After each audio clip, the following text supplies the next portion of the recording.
Middlesex moved up to second in the LV County Championship table after beating Sussex by 20 runs in a classic encounter at Lord's. The visitors slip into their 7th defeat of the summer to stay in relegation trouble.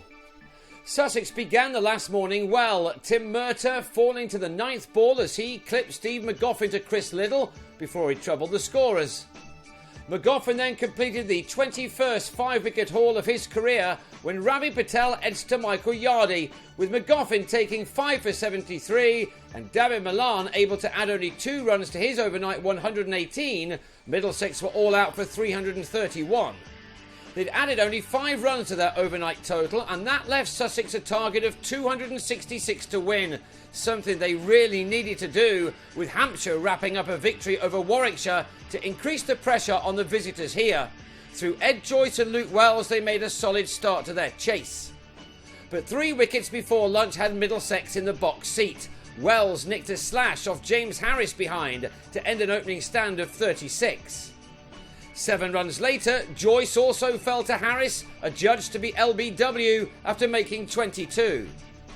3 balls later and Harris was celebrating again as Matt Machin was very well held by James Franklin. Harris with 3 wickets in the space of 12 deliveries from the nursery end.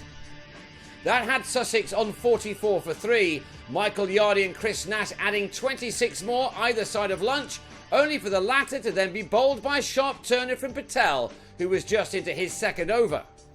Everyone was expecting spin to be the major weapon on the last day on a previously used but excellent pitch, but that was not to be the case.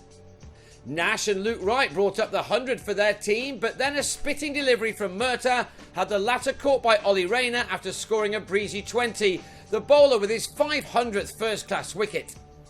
Sussex were now on 103 for 5, but a 60-run stand for the 6th wicket between Nash and Ben Brown put this wonderful match right back in the balance.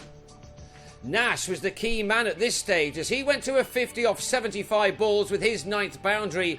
He was the man that Middlesex really needed, although arguably Sussex's need to win had become greater as they fight for First Division survival in this injury-ravaged season of theirs.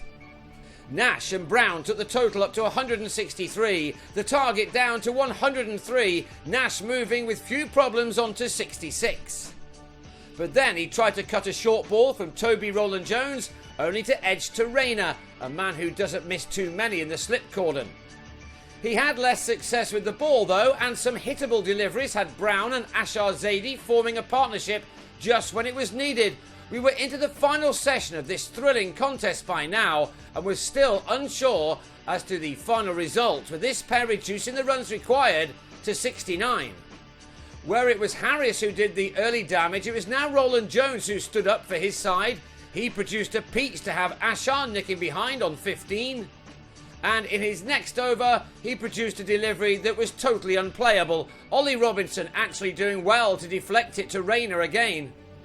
The fielder then did spill a chance as Brown decided it was time to play some shots, the bowler denied there being Harris, who appeared to have won this match for his side when McGoffin middled a flick off his legs but picked out Milan in the deep. From 197 for 6, Sussex had lost 3 wickets for 18 runs at just the wrong time. It left the last pair to somehow find 51 more. It was now all down to Brown. His fine 50 was reached off his 98th delivery, his 8th 4 taking him to his mark. If only 1 or 2 had just been able to stay with him for just a tiny bit longer, then the result of this match would have been very different.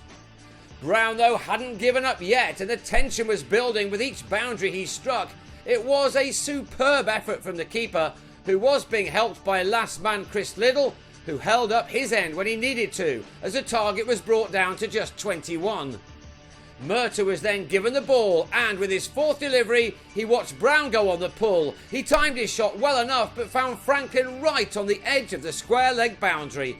Brown was out for 68, and with him went the match.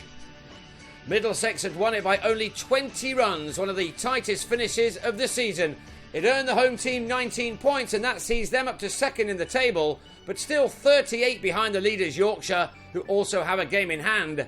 Sussex had to settle for 6 points, and that now sees them only 3 ahead of bottom place Hampshire and 2 behind Worcestershire. 2 of their last 4 games are against Yorkshire.